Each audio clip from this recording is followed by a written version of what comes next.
What's going on, everybody? My name is Sam. I am with Sota's Exotics. Today, I'm going to be showing you guys all the hognose snakes that I keep in my collection, as well as doing a little feeding with them. So stay tuned.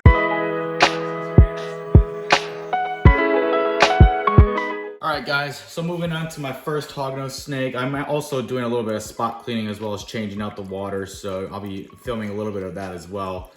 In the intro, I showed you guys my Conda. She's an adult female. Obviously, you just saw her, but so the Cota gene just reduces the patterns on the snake itself.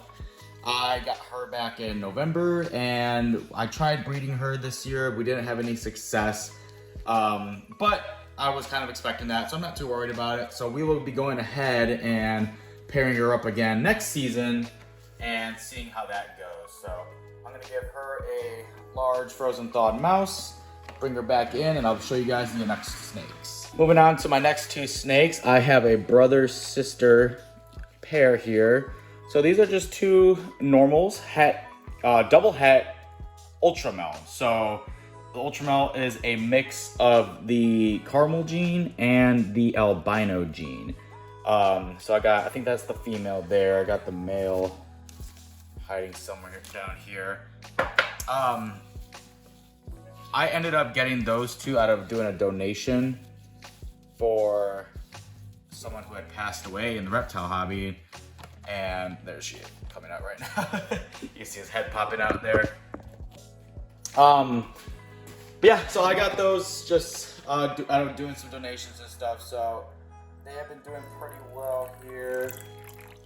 They are both extremely feisty. They're always bluff striking me and hissing around and all that. But that's what hognose snakes do. They are naturally timid animals, so they will try to protect themselves by making themselves look way more scarier than they actually are. Okay, so these two will each get a small frozen thawed pinky. Let's see. Put this one right over here. For these guys, I just leave them in. These two are probably the most shy animals I have. So I'll just go ahead and drop those in, and I will go ahead and introduce you guys to the next snake I got. All right, this next girl here is, I just finished cleaning her cage, so let me give her a little bit of water. She is a full albino hognose snake that I had actually traded for a tortoise back in October. So the previous owner said that she was never able to get her to eat sometimes. She was very, very picky. I've had this girl since October, and she's actually never missed a meal. So it's been pretty crazy to see. She's extremely food aggressive, actually. So what happened is I moved her from a 20-gallon glass aquarium that she had into this rack. And ever since that, she has been amazing with the eating. I don't know why she's taking her sweet time here. She's like, oh, there she goes. So yeah, she will be fully ready to breed next season. So once we put them down in, I think, October or November to brewmate, she will then be getting brought up and getting paired with one of my males that I have. So she's put on a lot of size since I had her. She is doing absolutely wonderful.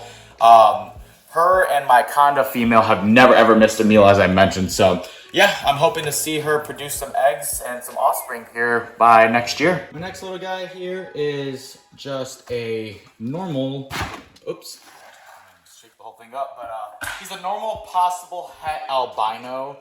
So yeah, he's just a very cute little pretty snake here. He's got some really nice coloration to him, actually. So I don't know, I just feel lucky that I got some pretty snakes here. He's a little bit more shy than the rest, so I usually just go ahead and leave a mouse in here, and then I let him be. So I'll go ahead and move over to the next snake. All right, my next girl here is another normal female.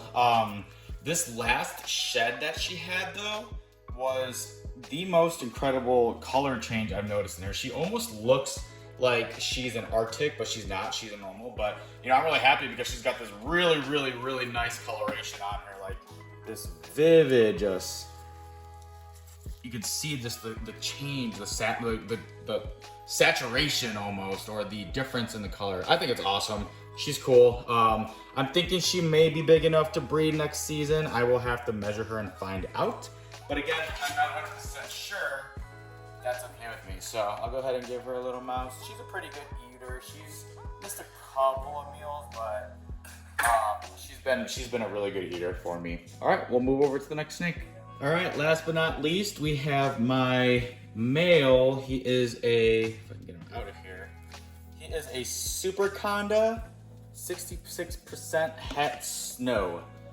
So the Super Conda, just like the Conda gene, it removes the pattern, but the Super Conda completely removes the pattern. So you can see he's got nothing but just the head point here. And then the snow snake is one I really, really want to produce. It's probably my favorite type of hognose snake. So with him being 66% het, if I could find a het female, that would be great. And you can see he's not just having it right now. He's a little cranky. He's got an attitude, but he's been pretty good for me so far. I got him at NARBC in Tinley in October of last year, so he'll be getting paired again this year. He didn't really have success breeding. This was his first year breeding for him, and he just didn't seem interested. The Conda female that was the first snake that I showed, she showed a lot more interest, and he just really wasn't into it. So that's all right though, because that'll happen, and it was my first year breeding, so we'll take it from there. But yeah, I'm hoping to have a couple of pairings this upcoming season, and hopefully we'll get some hognose snake babies next year. But yeah, thanks for watching, guys. Please subscribe if you can. Check out some of my past videos. We'll be releasing more every Sunday, and we will see you next week.